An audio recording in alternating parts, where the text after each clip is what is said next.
In today's episode, you will learn how Panther Protocol is enhancing privacy in DeFi. I interview Oliver Gale, the co-founder of Panther Protocol, and we dive into why privacy is important in Web3 and DeFi, and much, much more. Stay tuned and don't miss this one. Welcome to the New to Crypto podcast, designed to guide you through the crypto landscape with pinpoint accuracy, created for the new and intermediate crypto investor. Join your host, Crypto Travels Michael, as he takes you through the different facets of getting started and succeeding in your crypto journey. New to Crypto podcast brings you new episodes daily, Monday through Friday, with surprise bonus episodes sometimes on the weekend. Let me ask you, are you new to crypto? Don't know where to start? Are you more experienced but have questions? Then you're in the right place. This podcast is designed for you. Coming at you from the Trading Center in the Lifestyle Design Studio, here's your host, Crypto Travels Michael.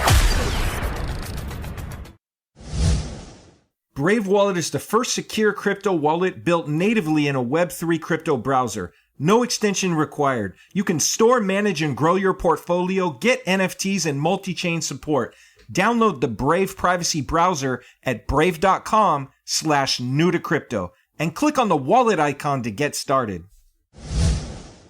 Hey, welcome back to the show. Today's episode is all about learning how Panther Protocol is enhancing privacy in DeFi. And we have a special guest today. We have the co-founder, Oliver Gale, here. And Oliver, welcome to the show. Thanks for coming out. Hey, man. Thank you very much. It's a pleasure to be here. All right. Awesome. Let me ask you, can you tell our listeners just a little bit about yourself? Sure. So I'm a Barbadian. I was born and raised in Barbados. Actually born in England, but raised in Barbados from 3 months old. I studied accounting and management and took interest in macroeconomics, game theory, international finance at the University of Bristol, and was concurrently at university and post-university running my own record label as a reggae artist, singing, writing, performing my own songs, and then publishing, distributing, and handling all of the business matters that pertain to that.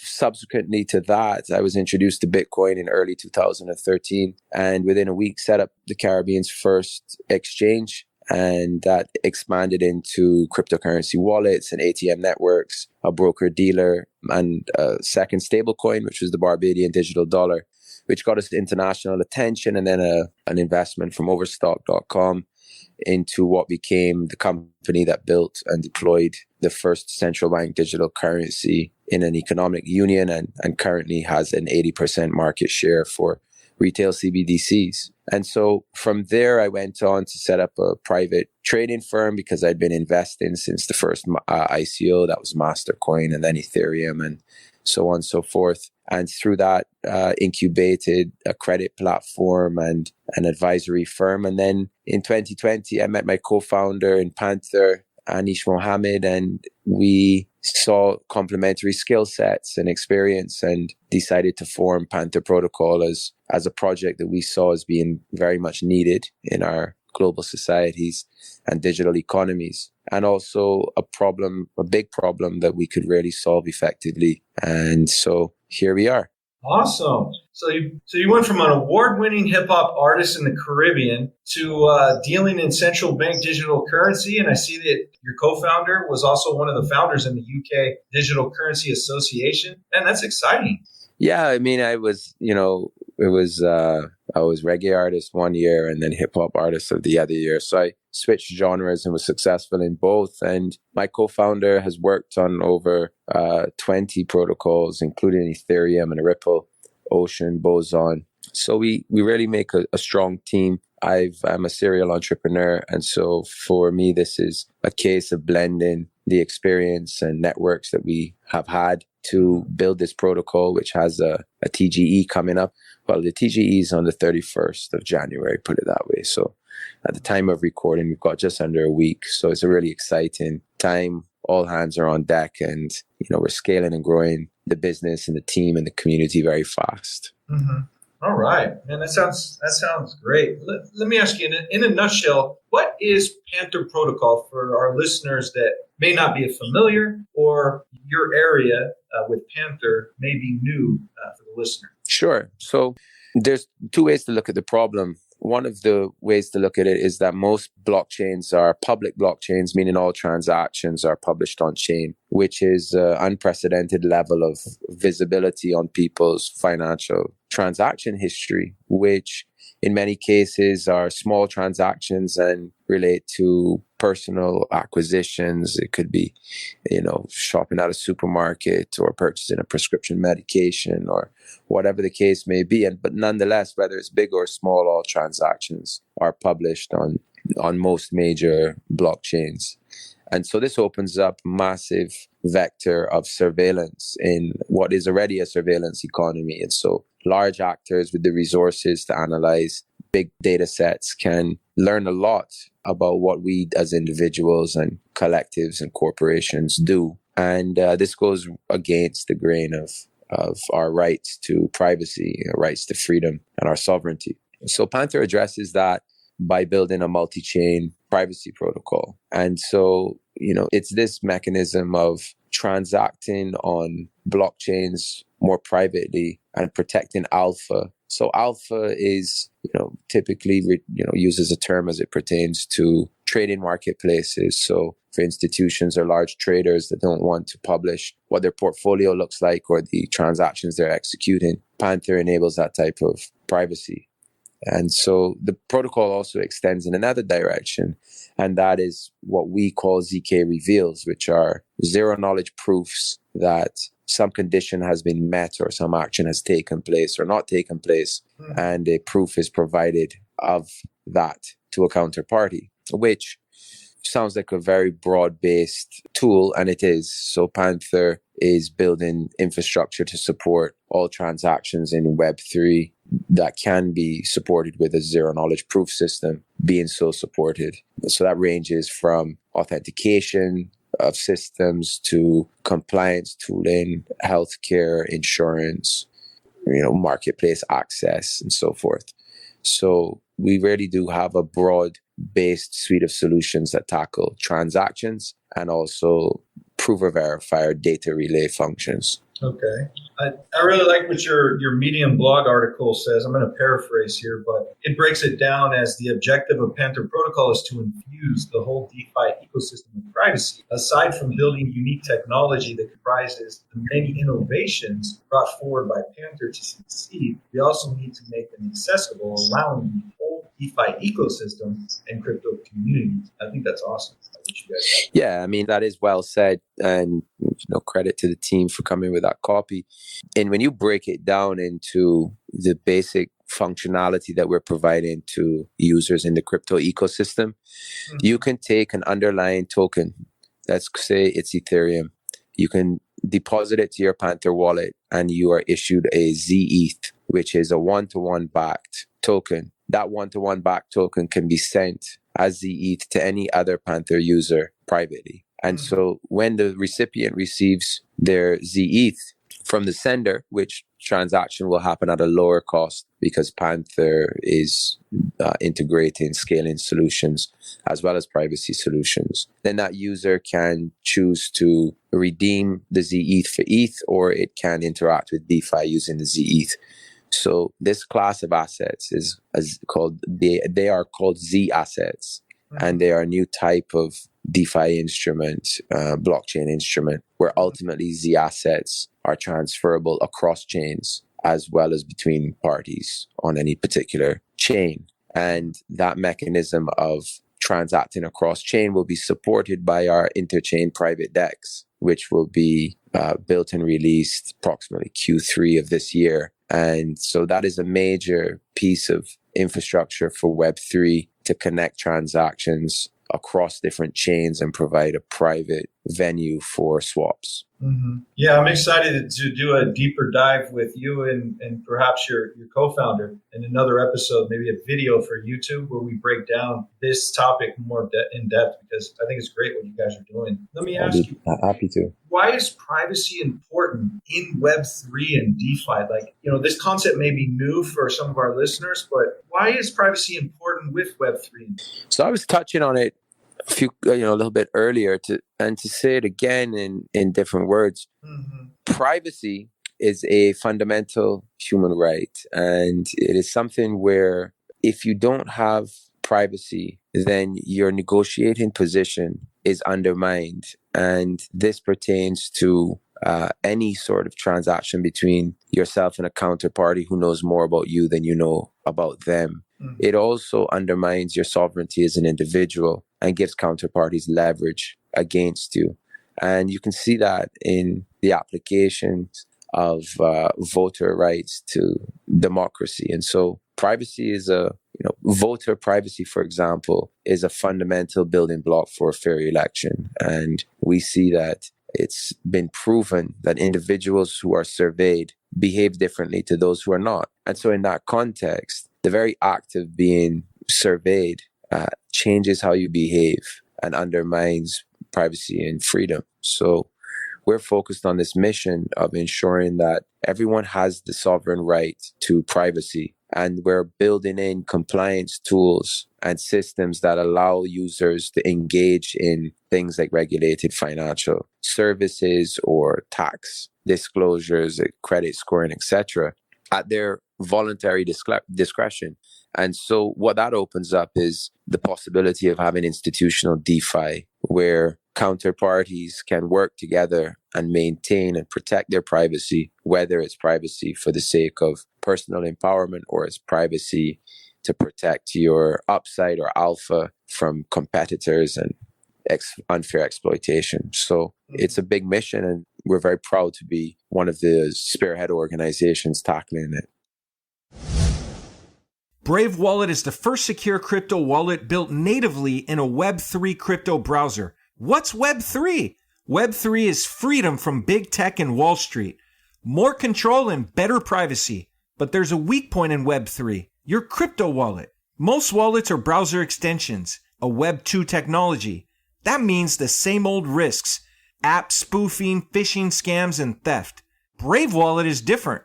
Brave Wallet is the first secure wallet built natively in a Web3 crypto browser. No extension required. With Brave Wallet, you can buy, store, send, and swap assets, manage NFTs, even connect other wallets and dApps, all from the security of the best privacy browser on the market. Whether you're new to crypto or a seasoned pro, it's time to ditch those risky extensions. It's time to switch to Brave Wallet. Download Brave at brave.com/new to crypto and click on the wallet icon to get started. Yeah, that's really good to see. Thanks for unpacking and breaking that down a little bit more for the listeners. Things are great in that area, which you guys. Our listeners are familiar with and currently using DEXs or decentralized exchanges. However, what is your Interchain Layer 1 private DEX and how is it beneficial? I know you mentioned in Q3 it's going to drop, but can you give us a little sneak peek and some more info about it?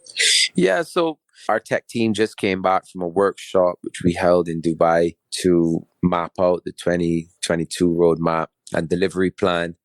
So sprints are already underway in deploying, the next version of Panther, which will be the full MVP. The next version is the staking protocol, which allows you to transfer and stake ZKP, which has a wonderful rewards program around it.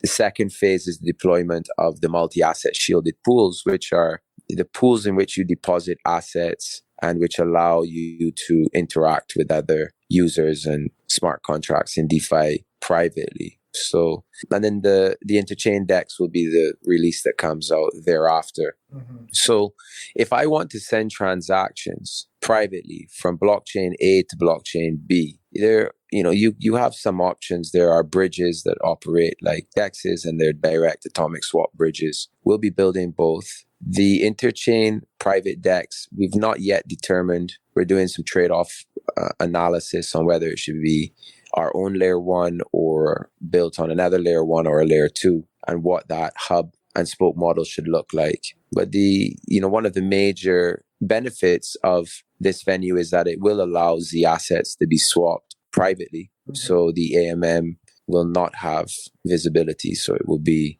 protected through a zero knowledge scheme. And then, so that's an advantage. You can conduct the swaps with low slippage between the parties, which is a major advantage.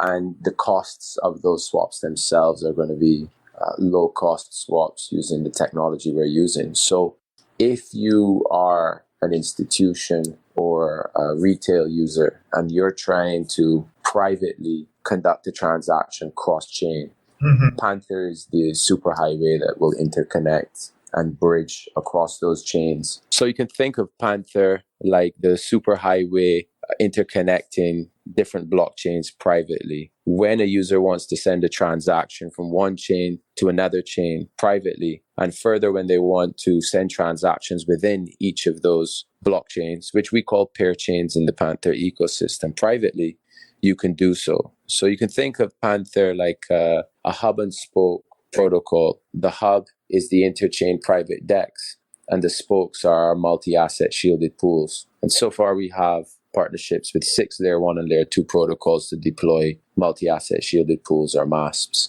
And that partnership base is growing all the time. So that is Panther Protocol, and we're very excited about both the multi-asset shielded pool deployments and the Interchain private DEX, which we see as being one of the core pieces of infrastructure in Web3. Awesome. Can you share with our listeners how that ties into the protocol, kind of like the overview of that? Yeah, so ZKP is a governance and utility token. The token is used for voting on proposals through the Panther DAO. We will be implementing incentivized voting, so that will have an economic incentive for users to vote regardless of which direction they vote in. And we've implemented that to some extent with a predecessor protocol called Launch DAO, which applied our ZK reveal schemes to enable our users to vote privately on launching Panther Protocol, which is the world's first instance of a private on-chain vote. And further, that vote is used to enable Launch DAO to deploy Panther. So in fact, Panther has a fully decentralized launch as well. The other utility purpose for ZKP, it is used to incentivize relayers. It's used to incentivize privacy stakers. It is used to incentivize security of our interchain DEX through some bonding mechanisms and to secure those bridges. And so there's a broad utility for the token. There are mechanics in place to encourage staking and long-term lockup. There are mechanics in place that facilitate the DAO purchasing ZKP for every transaction that happens through the Panther ecosystem. And those ZKP are taken off of the market, which creates buy pressure organically. So there's a lot of engineering that's gone into the governance side of the protocol and also into the utility of the protocol itself. And ZKP is at the heart of all of it. Awesome. It looks like you have 1 billion for, I'm looking at the key metrics on your one pager. Well, it looks like you have 1 billion in the total supply. And you guys sold, 5% of the supply at public sale? Yeah, so we've sold roughly 20% of the supply in total. We've raised $32 million to build out and deploy the protocol. We've got a world-class team, which is now rapidly growing as a result of that public sale, the public sale was the final fundraising effort, and we raised $22 million in 90 minutes with over $500 million of demand for the token. So we did really well on that front. And from TGE, the market cap will be roughly $45 million to $60 million, which is very cheap relative to peers offering technology in the same bracket as Panther. Mm-hmm. And it's an ERC20 token. Yep. Okay, excellent. Changing gears here to another thing I wanted to ask you about. I was on your homepage, your website, which everyone will see. We head over to the blog post page. In today's episode, we have all your assets and links there and images, etc. But you have a multi-asset smart contract protocol section on your site, and I know some of the listeners will see that and they might have some questions. Can you kind of give us a simplified version of what that section and what that component is all about? Yep, sure bet. So when you use a zero knowledge proof to prove that something took place, a transaction took place, without revealing who you are, you can use an analogy of something like a room with people in the room. If I give you a zero knowledge proof that I am in a room, but I am the only person in the room, then there's no privacy at all because you can use deduction to know that it's me in the room. So in order for this zero knowledge proof to have effect, you must have other people in the room. And the room in the case of Panther Protocol is the shielded pool. And the people are assets, tokens in those pools. So the more tokens in the pool, the more privacy you're given, statistically speaking. What Panther has done uniquely is enabled a multi-asset shielded pool, where typically for protocols that offer privacy in this way, you will find that you must have one asset type per pool and create pools for each asset and then build privacy for each of those. With Panther, you can put multiple different asset types into the pool. And so in that way, even small cap tokens can benefit from the privacy offered by the multi-asset shielded pool. So in like a summary format, the long tail of crypto assets can benefit from the privacy of other larger cap assets in the multi-asset shielded pool. Wow, that's great. You guys have so many different areas and components of things on the tech side that you've been building into your overall protocol. It's really exciting what you guys have going with Panther and all the time and effort that your team has taken, working with you to pull all this out.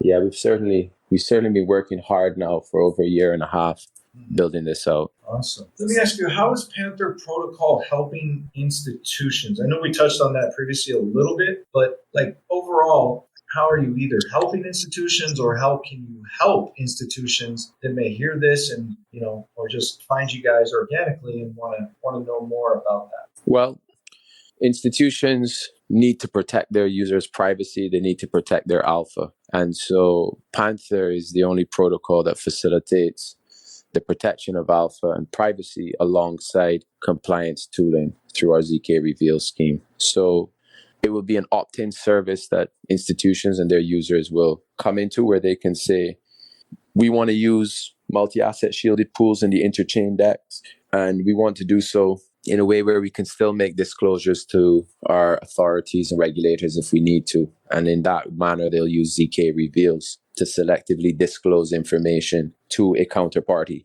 as opposed to the status quo, which is all information is disclosed to everyone on immutable blockchains. Okay. Let me ask you, is there anything else that you would like to share with the audience about Panther or anything else that you're working on before we conclude here? I think Panther is a project that any investor and anyone interested in their own freedom and sovereignty within Web3 should be looking at. We have uniquely engineered a protocol to address some of the biggest problems in the crypto universe and the emergent Web3 universe. And I would say, just keep an eye on us because we're evolving and innovating and releasing tech on a regular basis now. And, we'll be listing on tier 1 exchanges at the time of, from today in a matter of days, in fact. And so we will become, the ZKP token and Panther Protocol is going to become an increasingly known brand and name and project in the space. So the sooner you're aware of it, the better. Awesome. Well, Oliver, I just want to thank you for coming out here, being part of today's episode and sharing all this. I really look forward to bringing you back on the show and we'll do a video next time. Awesome. Thank you very much for having me. I really appreciate it. Absolutely. Welcome back anytime. And for our listeners, if you like today's episode, definitely like and subscribe to the podcast. We have amazing interviews as you just heard one here. And chime in here tomorrow for another special episode. Until then, make it a great day. Thanks for tuning in to New to Crypto Podcast. If you like the episode, be sure to follow and subscribe. You can listen to every episode on all major platforms. Have an interest in being on the show or want advertising? Reach out at newtocrypto.io. Head over to our site, newtocrypto.io, to access the resources mentioned in each episode. Until next time, remember to navigate the crypto landscape with pinpoint accuracy.